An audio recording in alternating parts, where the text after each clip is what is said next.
Committing to ongoing professional education is Group G, and we have three categories or three measures to go into that group. The first of those is to have a family attorney's pledge of cooperation. We happen to have one of those that was signed by over 50 family attorneys in our jurisdiction. We encourage you to take a look at it. It's available on our article about a comprehensive system of family law, but you can develop the one with your bar association and your family bar specifically that you think people would be most comfortable with. But it should be something, by the way, that is studied, not simply written and thrown away and the brief banners and headlines come out that we did this. This needs to be something that is used and revisited, and we remind ourselves about that, because there are a lot of temptations for us to get drawn into conflict and sometimes to become participants in it, and even inadvertently or cheerleaders of it.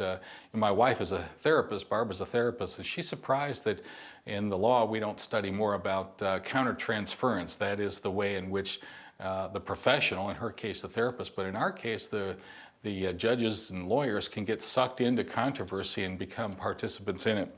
The second thing is to hold regular meetings. I believe at least monthly meetings, a lunch or an afternoon meeting or a breakfast meeting once a month, where family law professionals of all stripes get together and we talk about important topics. This includes, judges have to come to these. Judges have to come. If they don't come, then they're encouraging others to come, or they're saying it's important. Will not carry any weight.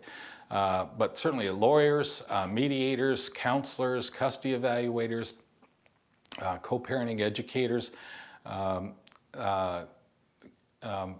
coordinators, all of these persons should come and share responsibility to present on topics. We have a memo that you can find on our article and on the assessment sheet, the 25-point assessment sheet, with about 50 topics that we think are long overdue in most jurisdictions and just not studied as they should be. And finally, we think there ought to be an annual conference on how we're handling family cases, and one where psychologists and people outside the legal community are also invited, so that family professionals can gather and maybe even make it part of it available to the public. So a commitment to ongoing professional education.